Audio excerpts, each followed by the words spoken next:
میں حدیث مبارکہ کا ترجمہ کرنا چاہوں گا، اس کو ابن ماجہ نے نقل کیا ہے۔ سنیے، جب سے اللہ تعالیٰ نے ذریت آدم کو پیدا کیا، دنیا میں کوئی فتنہ دجال کے فتنے سے بڑا نہیں ہوا، اور اللہ نے جس نبی کو بھی مبعوث کیے فرمایا اس نے اپنی امت کو دجال سے ڈرایا، اور حضور فرماتے ہیں میں آخری نبی ہوں اور تم بہترین امت، اس لیے وہ لا محالہ تمہارے ہی اندر نکلے گا۔ اگر وہ میری موجودگی میں نکلا تو ہر مسلمان کی طرف سے اس کا مقابلہ کرنے والا میں ہوں، اور اگر میرے بعد نکلا تو ہر مسلمان اپنا دفاع خود کرے گا، اور اللہ ہر مسلمان کا محافظ و نگہبان ہوگا۔ وہ شام و عراق، سیریا اور عراق کے درمیان ایک رستے پر نمودار ہوگا، پس وہ دائیں بائیں ہر طرف فساد پھیلائے گا۔ اے اللہ کے بندو، تم اس وقت ثابت قدم رہنا، میں تمہارے سامنے اس کی وہ علامات بیان کیے دیتا ہوں جو مجھ سے پہلے کسی نبی نے بیان نہیں کی۔ حضور فرماتے ہیں کہ وہ سب سے پہلے تو یہ دعویٰ کرے گا کہ میں نبی ہوں، حالانکہ میرے بعد کوئی نبی نہیں ہے، یعنی پیدا نہیں ہوا۔ پھر یہ دعویٰ کرے گا کہ میں تمہارا رب ہوں، مگر اسے دیکھنے والے کو پہلی ہی نظر میں ایسی 3 چیزیں نظر آ جائیں گی جن سے اس کے دعوے کی تکذیب کی جا سکتی ہے۔ 3 چیزیں اس میں کیا نظر آئیں گی؟ حضور فرماتے ہیں کہ پہلی کیا ہے؟ ایک تو یہ کہ وہ آنکھوں سے نظر آ رہا ہوگا، حالانکہ تم اپنے رب کو مرنے سے پہلے نہیں دیکھ سکتے۔ پہلی چیز کیا ہے کہ ایک شخص دعویٰ کرتا ہے کہ میں رب ہوں، وہ دجال یہ آ کے کہے گا میں پہلے تو کہے گا نبی، تو یہ تو مسلمانوں کو پتا ہے کہ حضور کے بعد کوئی نبی پیدا نہیں ہوتا۔ اور دوسرا وہ نظر آ رہا ہے، آپ لوگوں کو وہ نظر آ رہا ہے، تو رب جو ہے وہ نظر نہیں آتا۔ حضور فرماتے ہیں دوسری یہ کہ وہ کانا ہوگا، اس کی ایک آنکھ جو ہے وہ بند، تو حالانکہ تمہارا رب جو ہے وہ کانا نہیں ہے۔ تیسری یہ کہ اس کی دونوں آنکھوں کے درمیان کافر لکھا ہوگا جو ہر مومن پڑھ لے گا، خواہ وہ لکھنا جانتا ہو یا نہ جانتا ہو۔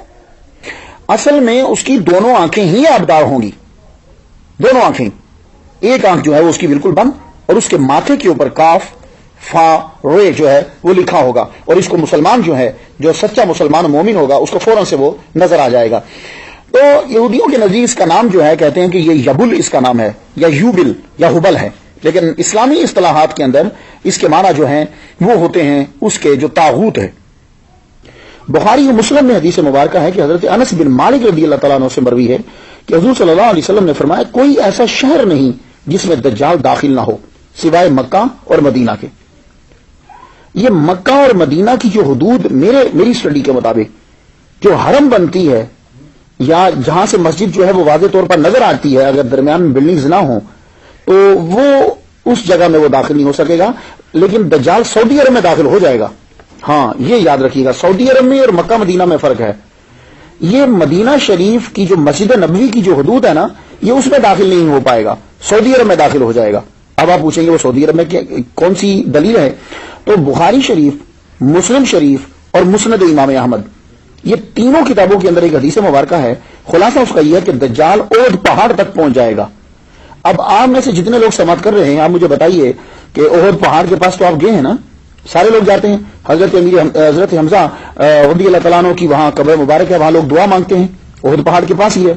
تو احد پہاڑ تک دجال جو ہے وہ پہنچ جائے گا، یہ بخاری میں بھی ہے، مسلم میں بھی ہے، مسند امام احمد بھی ہے، احمد میں بھی ہے، اور وہ دور سے مسجد نبوی کو وہاں دیکھے گا، احد پہاڑ کے پاس یہ بھی اور اس کے ساتھی بھی، تو دیکھے گا مسجد نبوی کو اور اپنے ساتھیوں سے بولے گا دجال وہ سفید محل دکھائی دیتا ہے، یہ مسجد احمد ہے، یعنی نبی محمد صلی اللہ علیہ وسلم کی مسجد ہے۔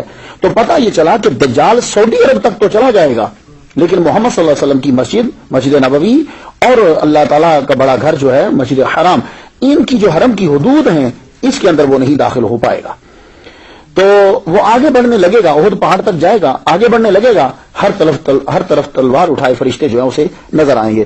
تو مجھے یوں لگتا ہے کہ حدیث پڑھنے کے بعد کہ وہ مدینہ میں داخل ہوگا، احد پہاڑ اور جرف یہ مدینہ میں ہی ہیں، حضور فرماتے ہیں جرف یہ بھی مدینہ میں ہے، ہاں وہ مسجد میں نہیں داخل ہو سکے گا، یا یوں کہہ سکتے ہیں کہ احد تک جا پائے گا۔ محمد صلی اللہ علیہ وآلہ وسلم کا فرمان علی شان ہے کہ وہ اتنی تیزی سے سفر کرے گا جس طرح ہوا بادلوں کو اڑا لے جاتی ہے، یہ مسلم شریف میں ہے۔ حضور صلی اللہ علیہ وآلہ وسلم نے فرمایا کہ دجال زمین کے اوپر 40 دن رہے گا۔ سوال یہ ہے کہ وہ 40 دن کیا کرے گا؟ تو وہ 40 دن کے اندر بہت کچھ کرے گا، ساری دنیا کا سفر کرے گا 40 دن کے اندر۔ پہلے حدیث سن لیجئے، مسند امام احمد میں حضرت جابر رضی اللہ تعالیٰ عنہ سے ایک حدیث ہے، حضور صلی اللہ علیہ وسلم نے فرمایا تو دجال نکلے گا اور 40 دن زمین پر چلتا پھرتا رہے گا.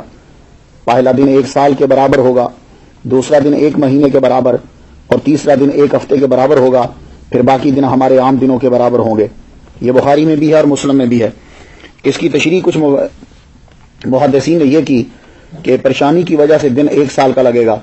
یہ بات نہیں ہے, وہ پریشانی کی وجہ سے 1 سال کا نہیں ہوگا, وہ حقیقت میں ہی 365 دن کا ہو جائے گا پہلا دن, اور دوسرا دن جو ہے وہ 30 دن مہینے کے برابر ہوگا, اور تیسرا دن جو ہے وہ 1 ہفتے یعنی 7 دن کے برابر ہوگا, اور باقی دن حضور نے فرمایا کہ وہ عام دنوں کے برابر ہوں گے. یہ عام دنوں کے برابر ہوں گے سے پتہ چلا کہ پہلے دن جو ہیں وہ واقعی ہی بڑے ہوں گے. ان 40 دنوں کے اندر دجال جو ہے وہ مختلف طریقوں سے لوگوں کو اپنا گرویدہ بنائے گا. انسان 3 چیزوں کی طرف بھاگتا ہے, روٹی, پانی اور زندگی. بلکہ کہنا یہ چاہیے کہ وہ زندگی کی طرف ہی بھاگتا ہے, اس کے لیے یہ دونوں چیزیں استعمال کرتا ہے, لیکن روٹی اور پانی کی طرف تو اس کی ساری زندگی صرف ہو جاتی ہے. تو دجال ان تینوں چیزوں کو بطور اعلیٰ استعمال کرے گا. بخاری شریف کی حدیث سنیے کہ حضور فرماتے ہیں کہ دجال کے پاس روٹیوں کا پہاڑ ہوگا اور پانی کا دریا ہوگا, یعنی جب وہ چاہے گا تو وہ پانی دے گا, جب چاہے گا پانی کو روک لے گا. اب پانی کی کئی اقسام ہیں, ایک تو ہے پینے کا پانی, ایک ہے بارش کا پانی, ایک ہے دریا کا پانی جو فصلوں کو دیا جاتا ہے. تینوں پانیوں پر اس کا کنٹرول ہوگا دجال کا. پینے والے پانی پر کنٹرول کیسے ہوگا؟ دیکھیں آج کل دودھ, لسی, سکنجبین اور تخم بالنگا, یہ ساری چیزیں آپ بھول گئے ہیں, گاؤں والوں کو بھی نہیں پتا, اور اصلی دودھ تو اب گاؤں میں بھی نہیں ملتا. سب لوگ منرل واٹر یوز کرتے. یہ منرل واٹر جو ہے یہ اتنی بڑی بیماری ہے, اس کے اوپر اربوں ڈالر کا جو ہے وہ معاہدہ ہوا ہے. ورلڈ واٹر فورم کو ہالینڈ کے اندر کمپنیز کو جب کانفرنس ہوئی تو اس کو پیسے دیے گئے کہ یہ بتلاؤ کہ جو پینے کا پانی زمین کا ہے یہ صحیح نہیں ہے, باٹلز کا پانی پیا جائے. تو جب باٹلز کا پانی اسٹیٹس بن جائے گا تو پھر کیا ہوگا, ہر ایک آدمی وہی پانی پیے گا, تو پینے کے پانیوں پر کنٹرول ہو گیا. اسی طرح مختلف ہیلے بہانوں کے ساتھ گاؤں کے لوگوں کو بھی ٹینک, پائپ, واٹر سپلائی اسکیمیں جو ہے متعارف کروائی جا رہی ہیں. تو لوگ نلکے کا اور کنویں کا پانی نہیں پیتے, جبکہ یہ پانی انسان کی باڈی کے لیے زیادہ مفید ہے. بارش پر بھی دجال کا کنٹرول ہوگا. اس کے اب 2 معنی ہیں. حضور صلی اللہ علیہ وسلم نے فرمایا, مسلم شریف میں ہے کہ دجال آسمان کو کہے گا بارش برسا, تو بارش برسا دے گا آسمان. ایک اور طریقہ ہے بارشوں پر قبضہ کرنے کا. اگر آپ قرآن ارب کی فریکوینسی میں مداخلت کریں تو اس سے بھی موسم چینج ہو سکتے ہیں. آپ ویکیپیڈیا, انسائکلوپیڈیا پہ جا کر HAARP ٹائپ کریں تو آپ کو معلوم ہوگا high frequency active auroral research program. اس کا ریسرچ سینٹر الاسکا میں ہے. اس ادارے کو چندہ دیتے ہیں US ایئر فورس اور US نیوی. بتائیں کچھ اور جاتا ہے, کام کچھ اور ہے. اس کا اصل کام ہے موسموں میں تبدیلی لانا اور موسموں کو کنٹرول کرنا. راکٹوں اور مصنوعی سیاروں کے ذریعے بادلوں پر کیمیائی مادے چھڑک کر مصنوعی بارش لانا. 1993 سے کام تیزی سے چل رہا ہے. اب ایک اور حدیث جو ہے وہ میں پڑھتا ہوں, وہ یہ ہے, مسلم شریف میں ہے کہ دجال جب کسی خشک زمین سے گزرے گا اسے کہے گا کہ اپنا خزانہ اگل دے. تو وہ جو زمین ہے وہ اپنا خزانہ اگل دے گی, جس سے زمین کے خزانے اس کے پیچھے یوں ہوں گے جیسے شہد کی مکھیوں کا چھتا چلتا ہے. یعنی کہ دولت پر بھی دجال کا جو ہے وہ قبضہ ہوگا. پہلے بیان کر چکا میں دوسری نشست میں کہ دجال کے آنے سے پہلے بارشیں کم ہوں گی, درخت سوکھ چکے ہوں گے, کھیت ویران ہوں گے, اور دجال اس وقت اپنے وسائل کے ساتھ خوراک کے ذرائع سے مالا مال وہ مفوق الحال ضرورت مند بھوکے لوگوں کو اپنی جانب مرغوب کرے گا.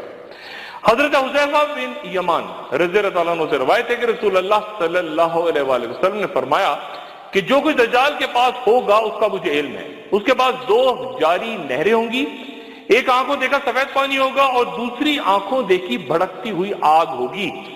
چنانچہ اگر کوئی اسے پائے تو اس میں خود کو ڈالے جس کو وہ آگ دیکھتا ہو اور آنکھیں بند کر لے, پھر سر کو جھکائے اور اس آگ والے پانی سے پانی پیے تو اسے وہ ٹھنڈا محسوس ہوگا. مفہوم اس حدیث کا یوں لیا جائے کہ دجال جن اہل ایمان کو گرفتار کرے گا تو انہیں بھوکا پیاسا بھی رکھے گا. جب پانی پینے کی اجازت ملے گی تو سامنے 2 نہریں ہوں گی, شفاف پانی کی اور دوسری بھڑکتی ہوئی آگ کی. ظاہر ہے کہ پیاسے پانی پہ چھپٹیں گے, حالانکہ وہ آگ ہوگی، لہذا وہ اسی وقت آگ کی لپیٹ میں آ جائیں گے۔ تبھی رسول اللہ صلی اللہ علیہ وآلہ وسلم ہدایت فرما رہے ہیں کہ اگر آزمائش کی وہ گھڑیاں آ جائیں تو پانی والی نہر یعنی دجال کی شعبدہ بازیوں سے بچو، دھوکے سے خود کو محفوظ کرو اور جو کچھ نظر آئے اس پہ یقین نہ کر لو۔ حضرت نواز بن سمان رضی اللہ تعالیٰ عنہ سے روایت ہے کہ ایک روز رسول اللہ صلی اللہ علیہ وآلہ وسلم نے دجال کا ذکر فرمایا تو ہم نے پوچھا کہ زمین پہ اس کا گھومنا کس تیزی سے ہوگا؟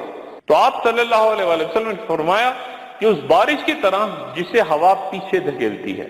وہ ایک قوم کے پاس آئے گا اور انہیں اپنے آپ پر ایمان لانے کی دعوت دے گا، وہ ایمان لے آئیں گے اور اس کی بات مان لیں گے، چنانچہ وہ آسمان کو حکم دے گا کہ بارش برسائے، زمین کو حکم دے گا کہ وہ نباتات اگائیں، اور شام کے وقت جب جانور چراگاہوں میں واپس لوٹیں گے تو وہ خوب موٹے تازے نظر آئیں گے، اور یہ اس قوم کا دجال پر ایمان لانے کا صلہ ہوگا۔ پھر وہ دوسری قوم کے پاس جائے گا اور انہیں خود پر ایمان لانے کی دعوت دے گا، لیکن وہ اس کی دعوت کا انکار کر دیں گے، چنانچہ دجال وہاں سے چلا جائے گا، ان لوگوں پر قحط-سالی مسلط ہو جائے گی اور ان کے مالوں میں سے کچھ بھی ان کے پاس نہیں رہے گا۔ دجال ویران علاقے کی طرف آ جائے گا اور زمین کو حکم دے گا کہ اپنے خزانے اگل دے، تو زمین اپنے خزانے اس طرح جمع کر کے نکالے گی جس طرح شہد کی مکھیاں بڑی مکھیوں کے گرد گھومتی ہیں۔ اس کا ایک فتنہ یہ ہوگا کہ وہ ایک دیہاتی کے پاس سے گزرے گا جس کے والدین مر چکے ہوں گے، تو وہ دجال اس دیہاتی سے کہے گا کیا خیال ہے اگر میں تمہارے والدین کو زندہ کر کے اٹھا دوں تو کیا تو میرے رب ہونے کی گواہی دے گا؟ فرمایا کہ وہ دیہاتی کہے گا کیوں نہیں؟ فرمایا اب دجال دو شیطانوں سے کہے گا کہ اس کے ماں باپ کی شکل اس کے سامنے بنا کر پیش کر دو، چنانچہ وہ دونوں تبدیل ہو جائیں گے، ایک اس کے باپ کی شکل اور دوسرا اس کی ماں کی شکل میں آ جائے گا۔ پھر وہ دونوں کہیں گے اے بیٹے اس کے ساتھ ہو جا، یہ تیرا رب ہے۔ سامعین، روایت سے یہ پتہ چلتا ہے کہ جب دجال دنیا میں ظاہر ہوگا تو پہلے ہی ایک نئے مذہب جو لادین ہوگا، جیسے آج یورپ اور امریکہ کی مادر پدر آزاد تہذیب ہے، کی نبوت کا دعویٰ کرے گا۔ اس کو اللہ پاک نے ایسی عجیب و غریب طاقتیں دے رکھی ہوں گی جن کے ذریعے وہ زبردست کارنامے دکھائے گا، اور جب دیکھے گا کہ اب دنیا اس کی پیروکار بن گئی ہے تو رب ہونے کا دعویٰ کرے گا۔ یہودی اس کے پکے اور سچے پیروکار ہوں گے، جو اسے نہیں مانے گا اسے یہ قتل کر دے گا۔ نبی کریم صلی اللہ علیہ وسلم کے فرمان کے مطابق ہر نبی اپنی امت کو فتنہ دجال سے ڈراتا رہا ہے۔ اس جیسا فتنہ روئے زمین پر نہ پہلے کبھی ہوا ہے اور نہ اس کے بعد ہوگا۔ حضرت عمران بن حسین سے روایت ہے کہ نبی کریم صلی اللہ علیہ وسلم نے فرمایا جو شخص دجال کے آنے کی خبر سنے اسے چاہیے کہ وہ اس سے دور رہے۔ اللہ کی قسم دجال کے پاس آئے گا اور وہ اپنے آپ کو مومن سمجھتا ہوگا، لیکن پھر بھی اس کی اطاعت قبول کر لے گا، کیونکہ جو چیزیں اس کو دی گئی ہیں وہ ان سے شبہات میں پڑ جائے گا۔ حضرت ابو ہریرہ رضی اللہ تعالیٰ عنہ سے مروی ہے، مسلم شریف میں یہ حدیث ہے کہ حضور صلی اللہ علیہ وسلم نے فرمایا کہ یہ دجال جو ہے یہ مشرق کی جانب سے نکلے گا جو آج کے زمانہ میں ایران میں ہے، اور وہ مدینہ میں داخل ہونے کے لیے چلے گا حتیٰ کہ وہ جبل احد کی پچھلی جانب کھڑا ہوگا، یعنی سعودی عرب تک یہ پہنچ جائے گا۔ فرشتے اس کا منہ شام کی طرف پھیر دیں گے اور یہ شام میں یعنی سیریا میں جا کے وہیں یعنی اس طرف ہی ہلاک ہوگا۔ یہ ہلاک کہاں ہوگا اور کیسے ہلاک ہوگا؟ حضرت مجمع بن جاریہ رضی اللہ تعالیٰ عنہ سے مروی ہے کہ رسول اللہ صلی اللہ علیہ وسلم نے فرمایا کہ حضرت عیسیٰ علیہ السلام دجال کو باب لد کے پاس قتل کریں گے۔ باب لد جو ہے یہ یروشلم میں ہے اور آج بھی یہ ہے۔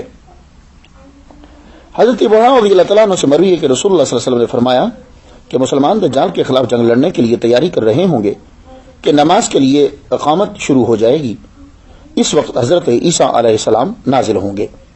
اور ایک روایت میں ہے کہ حضرت عیسیٰ علیہ السلام دمشق کی مشرق جانب میں سفید مینارے پر نازل ہوں گے، اور نازل ہوتے وقت ان پر دو رنگین جبے ہوں گے اور انہوں نے اپنے ہاتھ فرشتوں کے پروں پر رکھے ہوں گے، اور ان کی صفت یہ ہوگی کہ اگر حضرت عیسیٰ علیہ السلام نے اپنا سر جھکایا تو ان کے سر سے پانی کے قطرے ٹپکیں گے، پھر اگر انہوں نے سر اٹھایا تو ان کے سر سے خوبصورت موتی گریں گے، اور کوئی کافر ایسا نہ ہوگا جو حضرت عیسیٰ علیہ السلام کی خوشبو سونگھ کر مر نہ جائے، اور حضرت عیسیٰ علیہ السلام کی خوشبو کی رفتار اس حد تک ہوگی جہاں تک ان کی نظر پڑے گی۔ رسول اللہ صلی اللہ علیہ وسلم نے فرمایا جب حضرت عیسیٰ علیہ السلام کے نزول کا وقت ہوگا اس وقت مسلمان نماز فجر کی تیاری کر رہے ہوں گے اور ان کے قائد اور سربراہ حضرت مہدی علیہ السلام ہوں گے اور وہی مسلمانوں کی امامت کے لیے آگے بڑھیں گے اور نماز پڑھا رہے ہوں گے. حضرت عیسیٰ علیہ السلام نازل ہو جائیں گے تو حضرت مہدی پیچھے نمازیوں کی صف میں شامل ہو جائیں گے. یعنی کیا مطلب کہ نماز کا جب وقت ہوگا تو امام مہدی کا ظہور ہو چکا ہوگا. اس پہ انشاءاللہ الرحمن ہم اپنی اگلی قسطوں میں ڈسکس جو ہے وہ کریں گے. تو ظہور ہو چکا ہوگا اور وہ امام تسلیم کر لیے جائیں گے اور چونکہ روٹین میں وہ نماز پڑھا رہے ہوں گے, ان کا بڑا لشکر ہوگا, تو وہ نماز پڑھانے کے لیے جب آگے بڑھیں گے تو ان کو جب عیسیٰ علیہ السلام کی موجودگی کا احساس ہوگا تو وہ ایک دم سے پیچھے ہو جائیں گے. جب پیچھے ہوں گے تو حضرت عیسیٰ علیہ السلام جو ہیں حضرت امام مہدی کی پشت پر ہاتھ رکھ کر آگے کی طرف کریں گے اور کہیں گے آپ آگے ہو کر نماز پڑھائیں, کیونکہ آپ کے لیے ہی نماز کی اقامت ہوئی ہے اور یہ اس امت کے لیے خصوصی عزت ہے. اللہ اکبر جل شانہ. امام حضور صلی اللہ علیہ وآلہ وسلم کا امتی اور آپ کا اہل بیت اور حضرت عیسیٰ علیہ السلام جو ہیں وہ پیچھے نماز ادا کریں گے. یہ پہلی دفعہ ہے. اس کے بعد پھر حضرت عیسیٰ علیہ السلام بھی نماز پڑھائیں گے. حضرت امام مہدی جب نماز پڑھا کر فارغ ہو جائیں گے تو حضرت عیسیٰ علیہ السلام فرمائیں گے دروازہ کھولو. جب دروازہ کھولا جائے گا تو سامنے دجال اپنے لشکر کے ساتھ کھڑا ہوگا جس کی تعداد 70,000 ہوگی.